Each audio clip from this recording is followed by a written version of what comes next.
So I will now introduce the next speaker, Mr. Tor Webster. Thank you very much.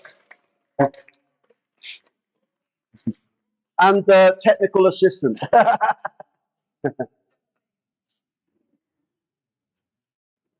So, right, use the microphone. Okay. All right, so I'm going to take my glasses off so I can't see you now.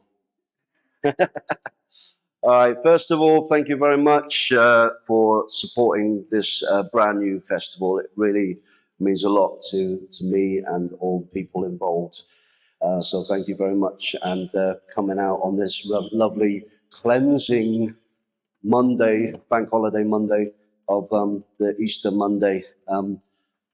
So it might just nice to recognise the celebration of Christ consciousness, if you or any faith that you believe in. But it's all about love, isn't it? Let's recognise love and on this wonderful Easter Monday.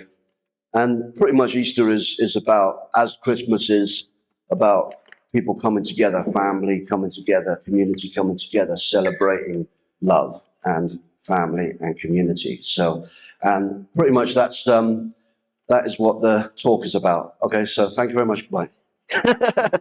Now, everything is about love, as far as I see it. But so I will begin the talk now. I do need my glasses because I need to read what I've got on my screen there. Right, so are we all good, Jay? Yeah. Cool. So my talk is about Offa of Angel. Has anybody heard of Offa of Angel? The family members, probably have heard of it. No one's heard of Offa of Angel. Right, so did you know where the name England comes from? Land of Angel.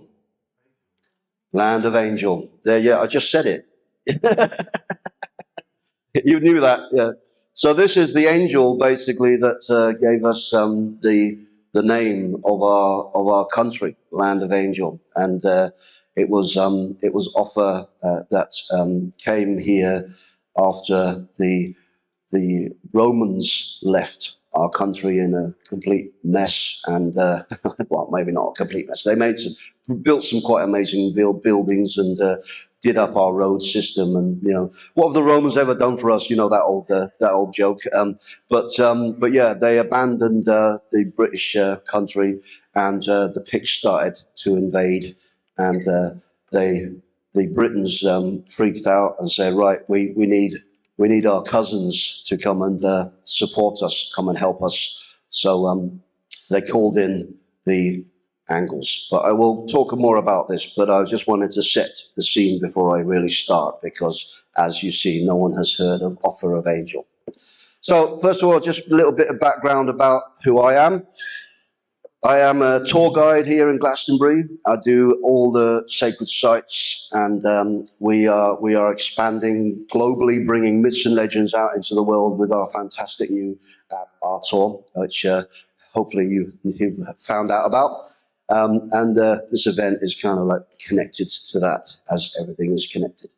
I am a mystic, and I am an Arimathean, and what an Arimathean is basically to absorb and share the Christ consciousness, the Christos light from universal truth. And we do that through inspired writing, inspired speaking, and channeling. So I'm a trance medium, and we've been drawn to Glastonbury because of the stories of Joseph of Arimathea and Mary Magdalene founding the church here 2,000 years ago.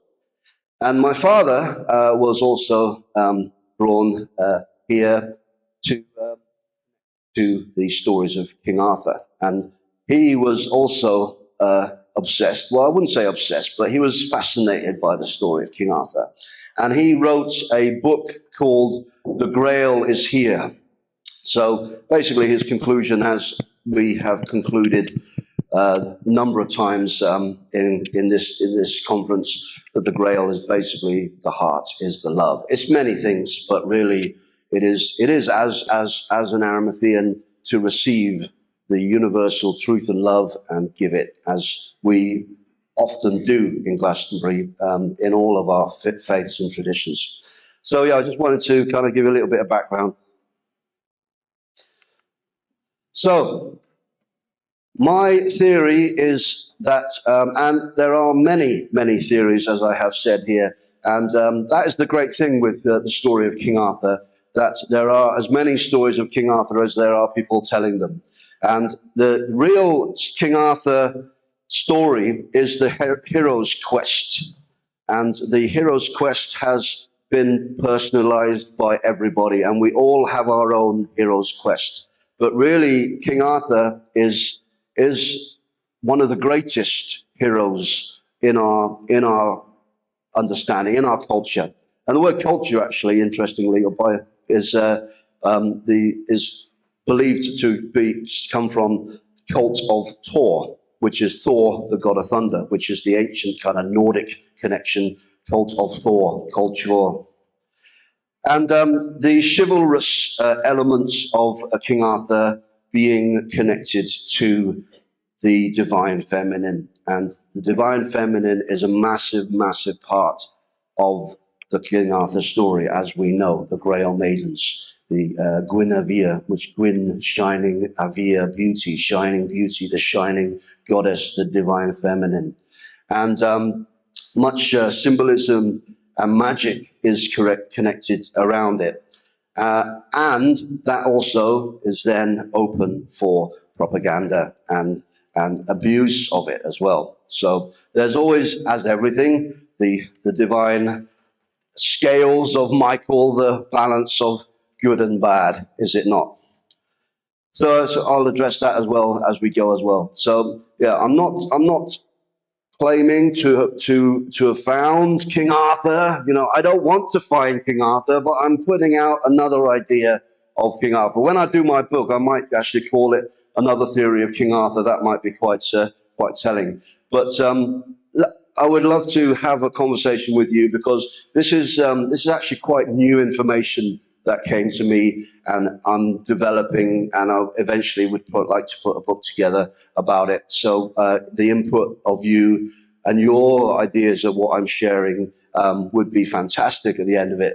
I have shared it with a couple of my good friends that have done a lot of very, very heady research. I'm not very good at heady research.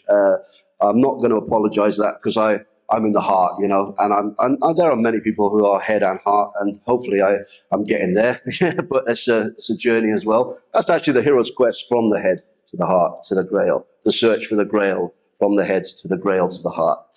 And I've shared it with Paul Broadhurst, who says, "Oh yeah, that's an interesting idea." Which, that's pretty thumbs up from Paul, and John Cousins, who's speaking later. He's okay, yeah. So there, yeah. So I've got some thumbs up from people. So hopefully that's a good start. So this all began of Offa of Angel coming to me and inspiring me to see if there's a connection with the story of King Arthur and Offa of Angel, who was around in the 5th century, around the time when Rome left Britain and everything changed again. So I was traveling in America the last 5 years before COVID. I was going to America in the winter when the tours were a bit quiet, and I was doing channelings and healings at various, like 8 different centers, and I would do a group channeling, and one center that I did this group channeling for the year before, they said, could you not do a group channeling this time, just do an evening on visualizations? I said, oh yeah, okay, no worries. So I tuned in, because I do visualizations inspired. I don't prepare them beforehand, I just do them in the moment. And I got the vibe to do 3 visualizations through the night, which is a 2-hour session. And the first visualization was about the original divine feminine, Mary Magdalene, and then the middle one was about Bridget coming to Avalon, and then the third one is the divine feminine of the now, and that's pretty cool. So I got in it and channeled about Mary Magdalene, and I, as a tour guide here in Glastonbury and an Arimathean, I know that pretty well, so that flowed pretty well. And then the second one I was channeling, and I was transported to the second Wattle Church that was built in 62 AD, which I've got a picture of later, which is a rectangular church, small one in Glastonbury. And I felt the importance of this occasion. And the Bridgets, which the order of Bridget that were settled in Avalon around the 5th century. I'm not very good with precise timings. If anybody has any more information, then yeah, and actually, the timings are quite lucid in the books as well, because this is a time of oral tradition, not written tradition. So there are different timings written down. So I was in there, and the Order of Bridget, the women of the Order of Bridget, came in to the Wattle Church. Can you hear me all right? Is it? Okay. And I was explaining through this inspiration. This is the Brigantia, and they have come from Ireland. And the Brigantia were basically, even still today, if you go to Ireland, the Brigantia is still very much there. These are the women that run the spirituality, the Celtic spirituality of Ireland, have always been there. They are the herbalists, they are the healers, they are the connectors, and they adopted the Christ consciousness once Mary Magdalene founded the church, and then it spread out all into the Celtic. Yes, so the Brigantia were the herbalists, or are the herbalists, and then they took on the Celtic Christian connections, and which they saw as the Druids in the stars. They saw the Star of Bethlehem as we know it, which sometimes called the Star of Hope, which is actually only visible every 2,230 odd years, part of the procession of the equinox. And it is actually, as far as I know, it is the Sirius B minor that peeks out from behind Sirius and stays there for a couple of hundred years, and then hides again as we spiral around. So this is possibly the Elohim energy coming from the stars to the planet at this turn of the cycle. And that's when Christ brought love again to the planet, and love is coming down now as we begin the age of Aquarius, and every 2,000 years before, some kind of information from the stars, they call them gods, they call them angels, they call them aliens, came from the stars' information and brought us consciousness. The Great Reset, as trying to be hoodwinked from us, but actually the Great Reset is a reset of love. Let's do it. We have control over this. So the Brigantias came in, they saw it, they knew it, and I got the information that Offa of Angel invited the Brigantia over from Ireland. They set up their home here in Avalon. And then he invited the Pendragons over from Wales, and they were the head Pendragons Druid energy, or Gnostic, Gnosis. Any questions so far? No, we'll do questions off. I'm not very good at this. Right, so Bridget was of Kildare. Kildare means the Church of the Oak, and the bear goddess of ancient Celtic and Nordic tradition is called Artio, and bear in Latin is Ursor. So I have a feeling that there is a connection to the word Arthur of the Bridget order, the Brigantia, the divine feminine. So the bear goddess, and I'm still being too loud. I'm deafening everybody. Okay now? All right. So the bear, keep losing track.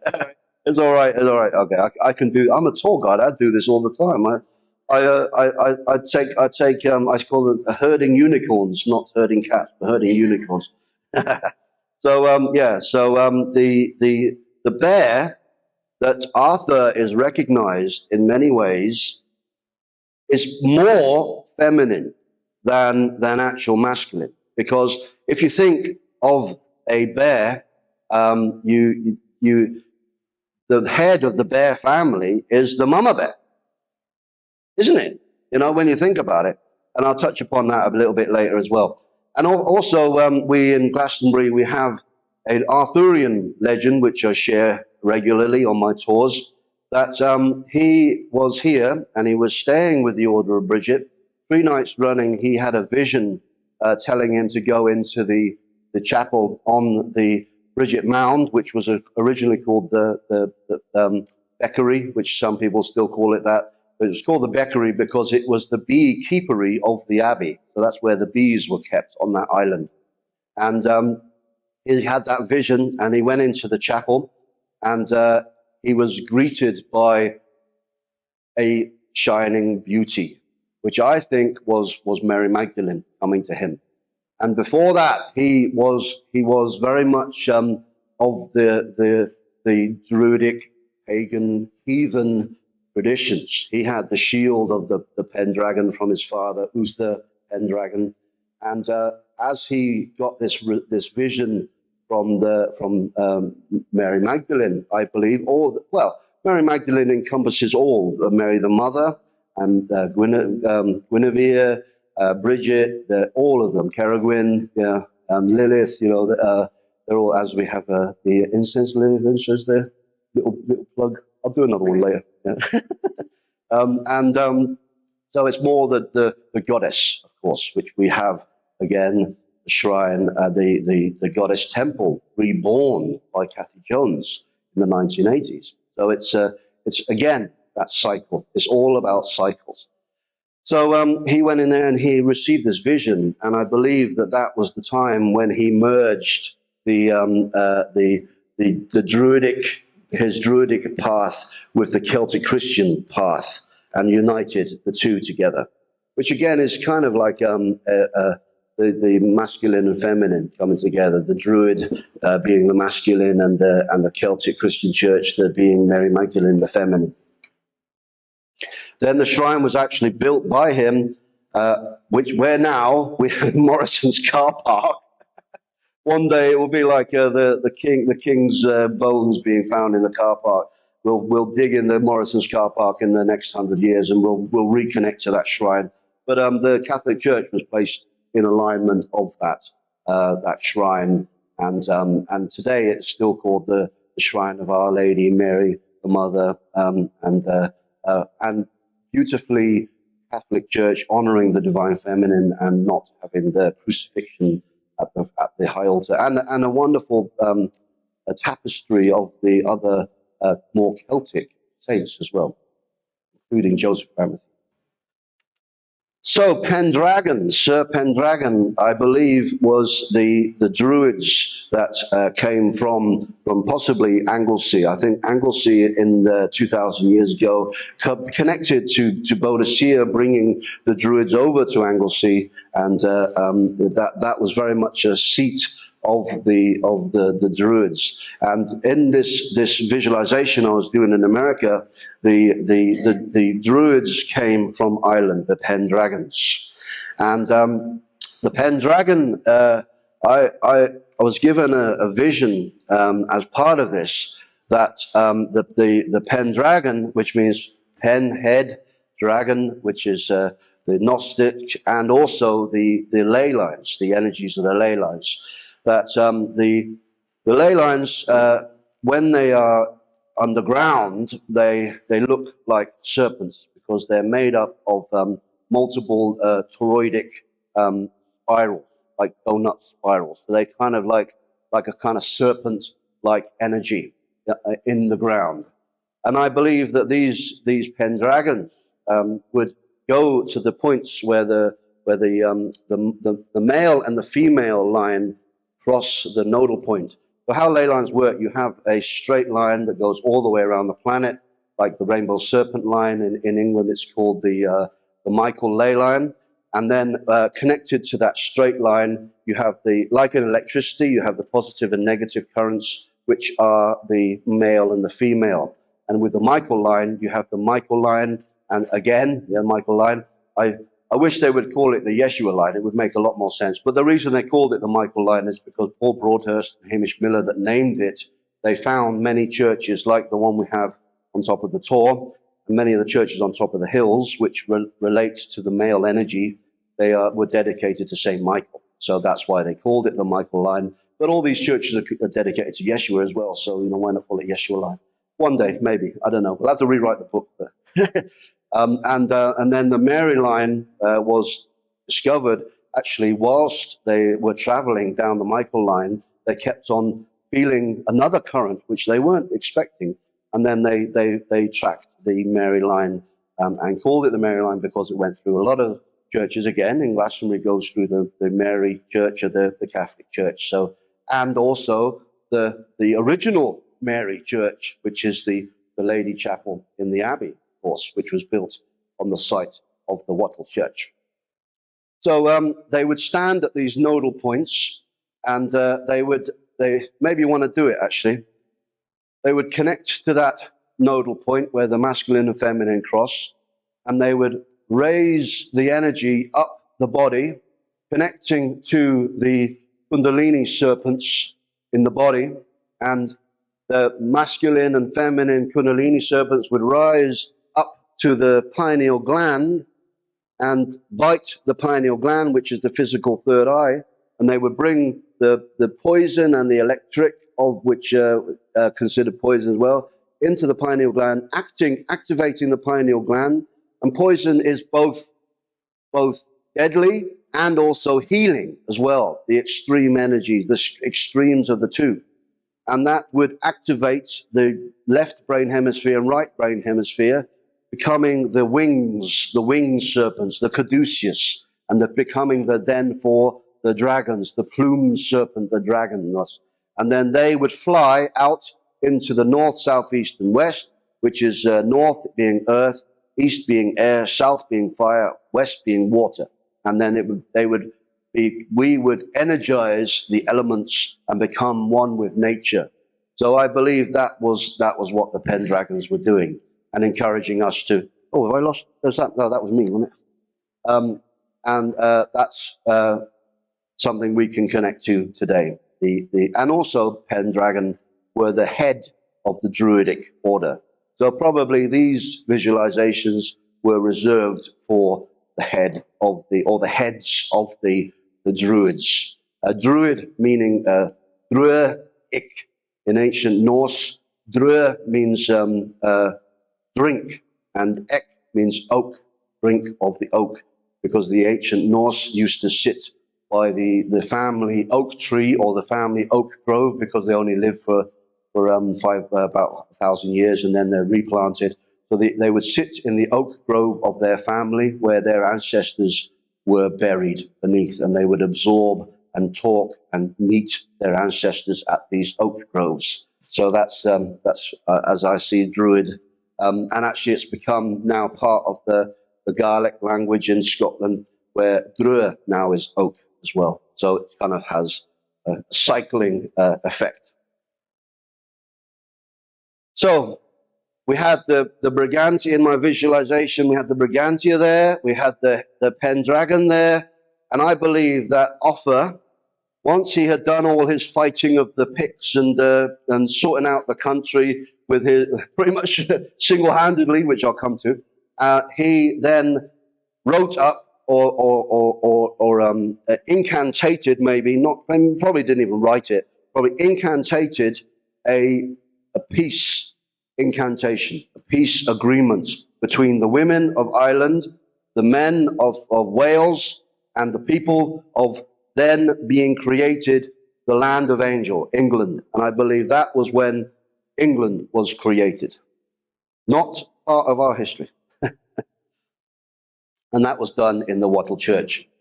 I can use my thing. This is the Wattle Church here, with a beautiful red orb flying around it, and the holy thorn as well there.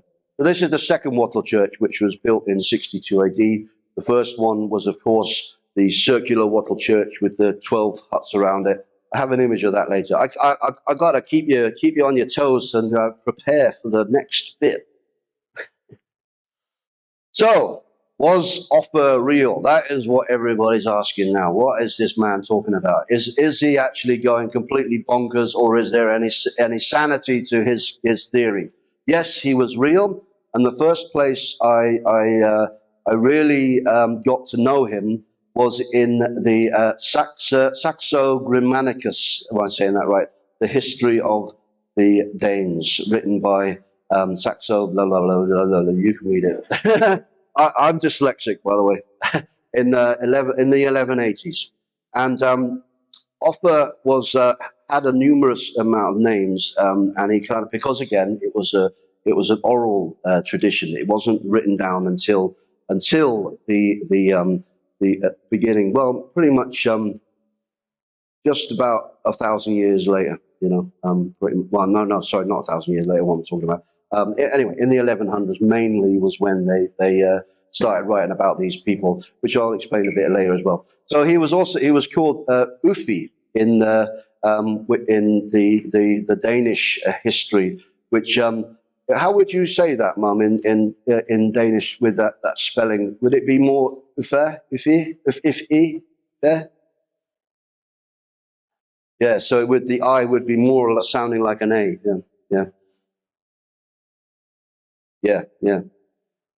So in this fantastic description, which I'll go into more detail with, it talks about Uffe being a young prince of the then king who was Wermund, and Wermund was very elderly and blind and suffering badly because the land of Angel or Angel was on the border between Denmark and Germany now. So they were constantly fighting the Saxons. So they had to be on their toes constantly.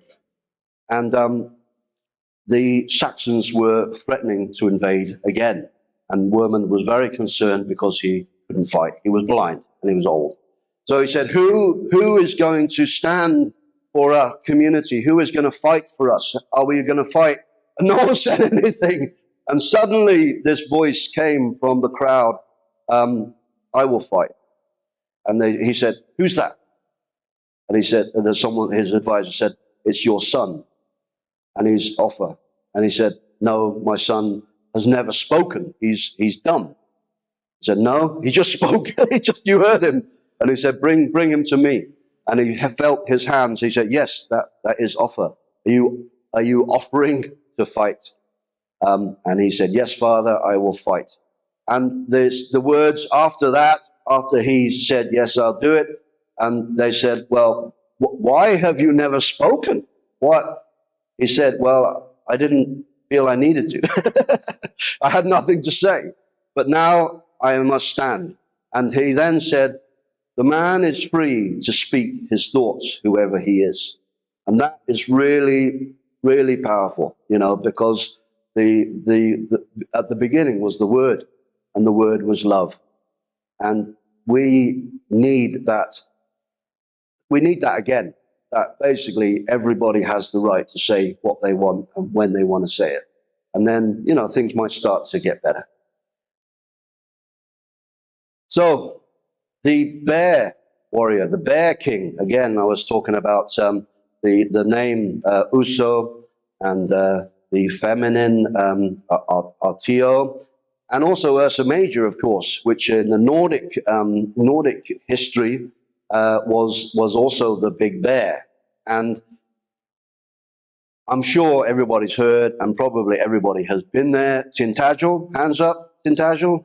Merlin's Cave, put your hand down. Have you been in Merlin's Cave? I took my mum in there. Sorry, I keep on mentioning you, Mum. And so I'm so happy you're here. And my beautiful, lovely wife, of course, who have been in there many times. I don't want to embarrass you. I won't embarrass you, don't worry.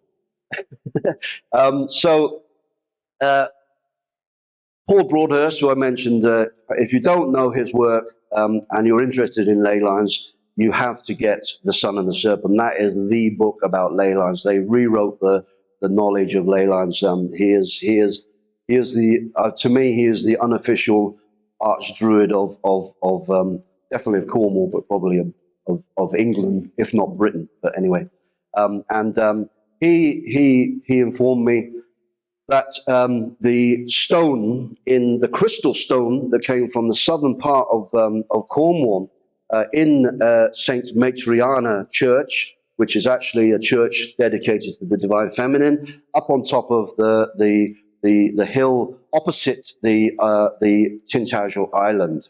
Do people know what I'm talking about? Have you seen that stone?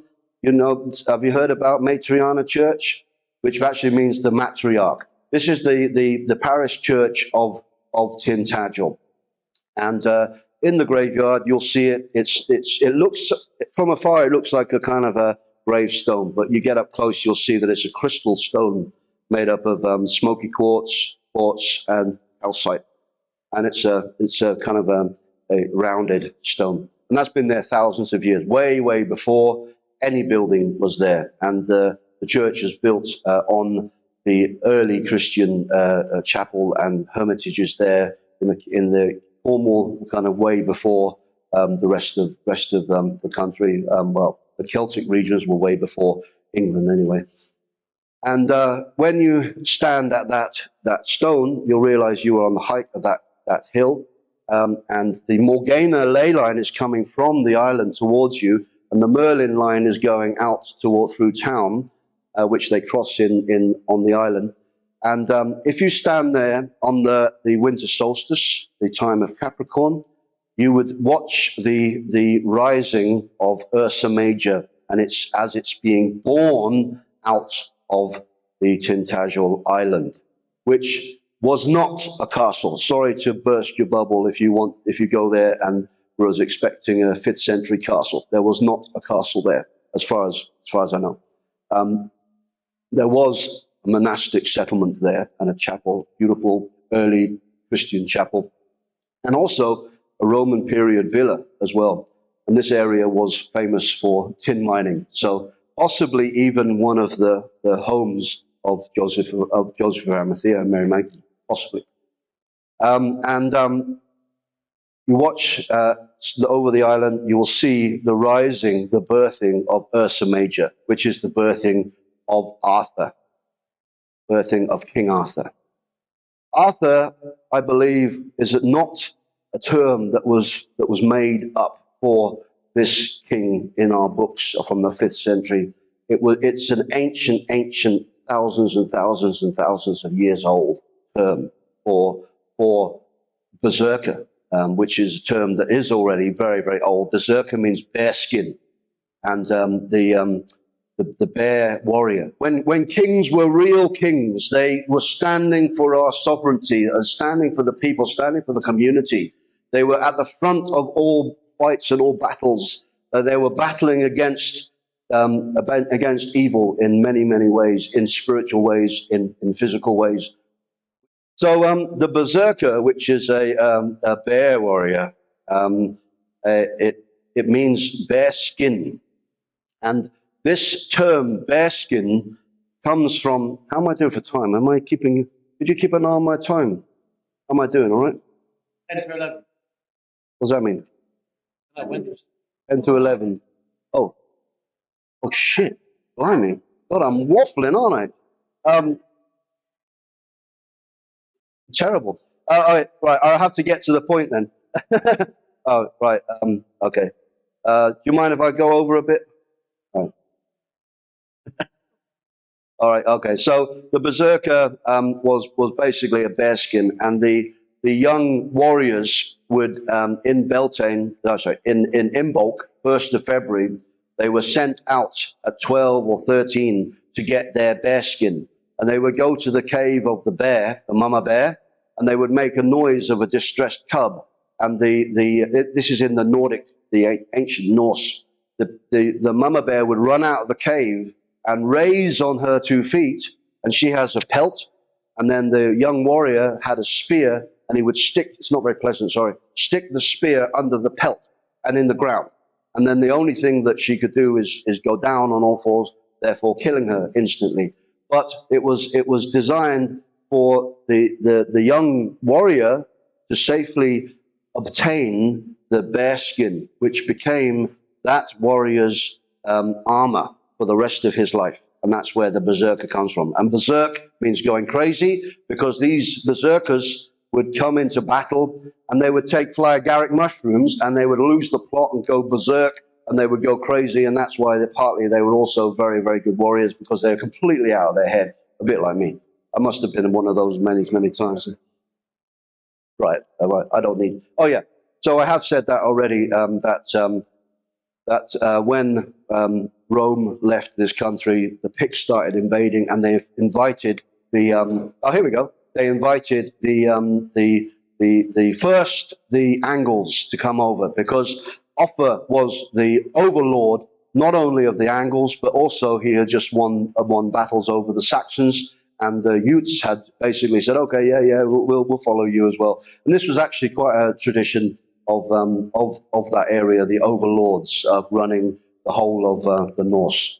So in the Anglo-Saxon Chronicle, written very early on, actually in the 9th century, by King Alfred, probably a huge amount of other monks involved in it, but under his name, states that the Angles, Hengest and Horsa, were invited to fight the Picts.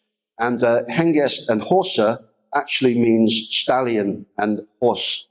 And the Offa probably would have arrived in a very, very kind of flamboyant riding of horse, but normally in the Romany Britain, the horses were more pulling chariots, so they probably hadn't seen horses like they had from the Norse. They would have been pretty taken aback by that. So that's possibly what they were talking about.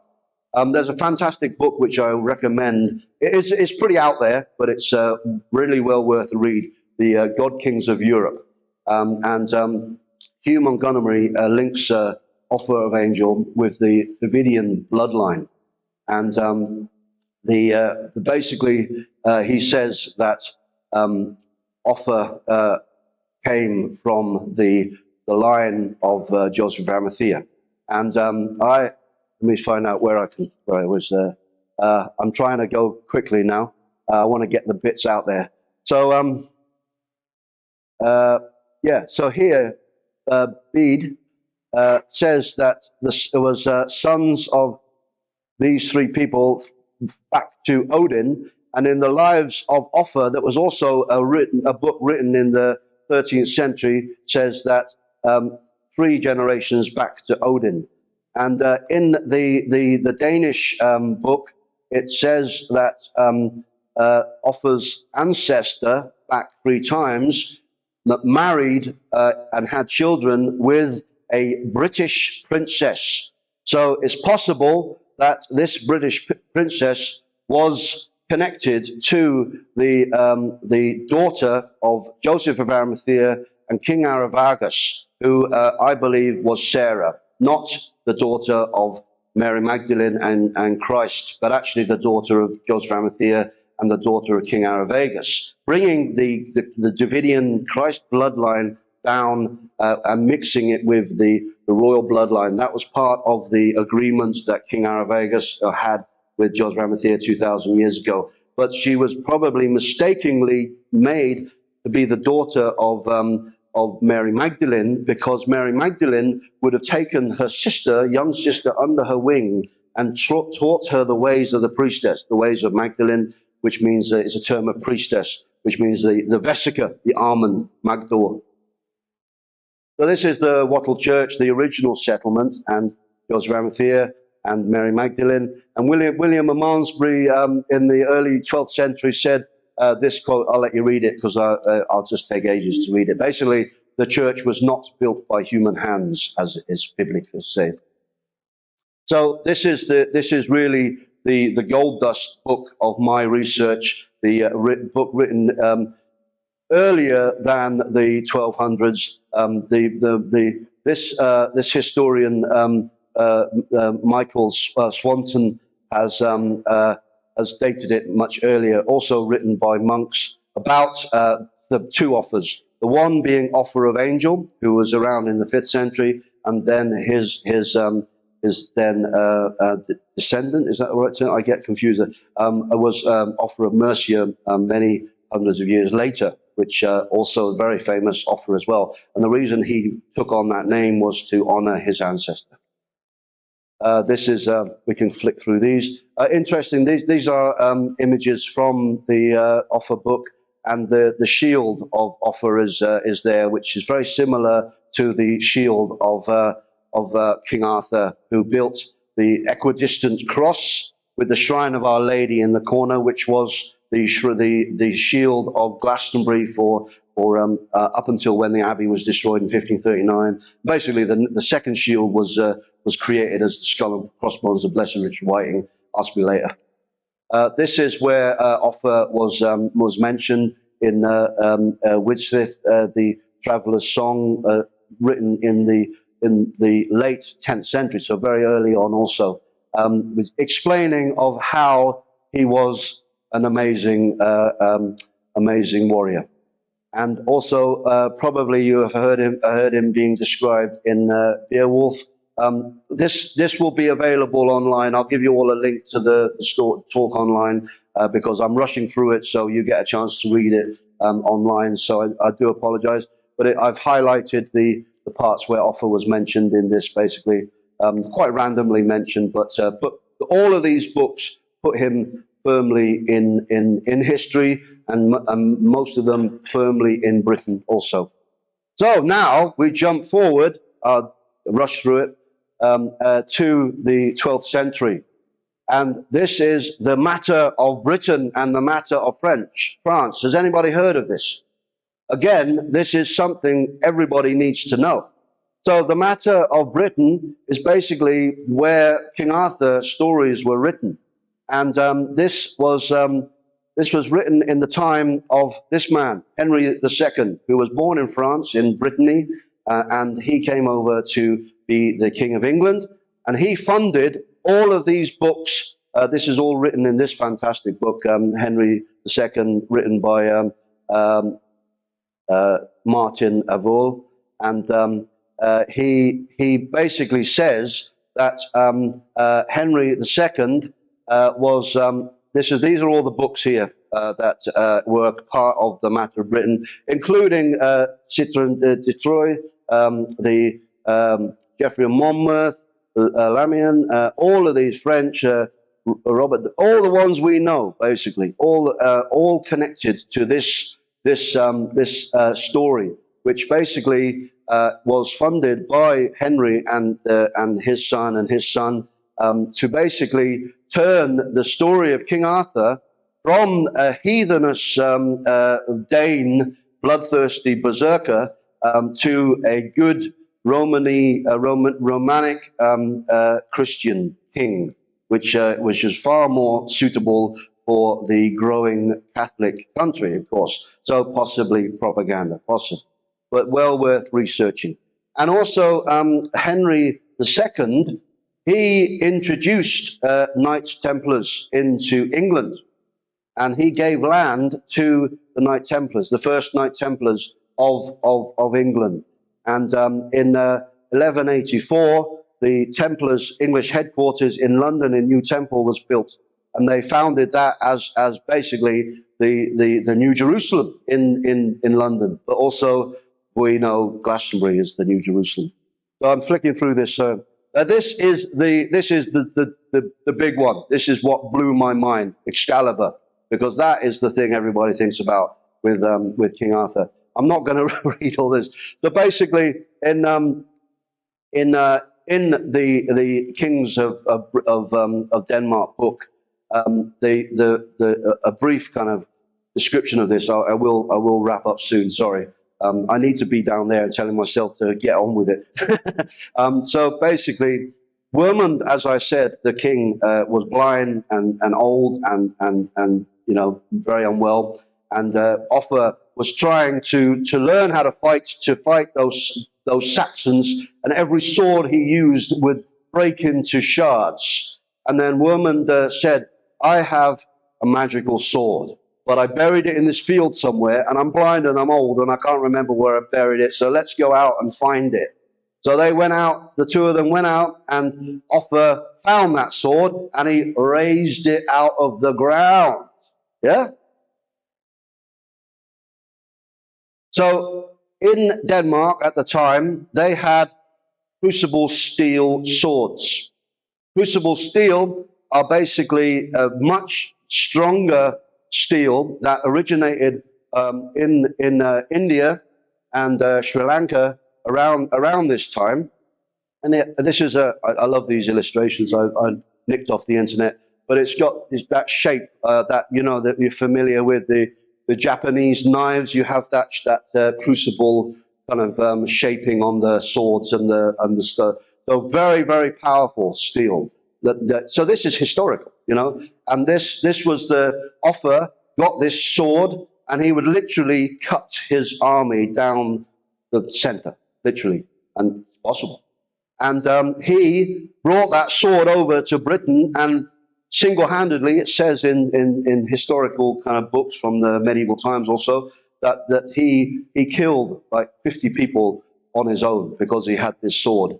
That was a different name, but I believe that it is relating to Excalibur. So what now? I am coming to an end. That's the oak being reborn. I like that. I put that there, 4 a.m. this morning. So the vision of the return of Arthur, also known as King Arthur's Messiah return. So it says, William of Malmesbury said, but Arthur's grave is nowhere seen, hence iniquity of fable still claims that he will return. But I think it's like, again, I started with the Christ consciousness, I end with the Christ consciousness, that basically the return of Jesus, he said in the Bible, I will return, but I will not return alone. We're all here back. We're all coming back. We're all bringing the love vibration, whatever faith, whatever tradition. Christ was not a Christian, I'm not a Christian, but he was of love. And, there was no such thing as Christianity when he was hanging around. That was the Rome creating that. So I believe it's the same story that we now have to, have I got another one? No. So we now have to stand for our sovereignty, and we have to take the word of Offa and speak our truth, yeah? And speak our truth and our love and get it out in the world. Don't be held down by all the fear and all the panic and all the media. Don't be taken by that. Just get out there. Speak the word of love, speak the word of truth, and you'll be doing the work of King Arthur, of Yeshua, of all those amazing people that were brave enough to stand up and speak and take it out to the world, send it out from this place, this wonderful place, Glastonbury, the heart chakra, boom. So, so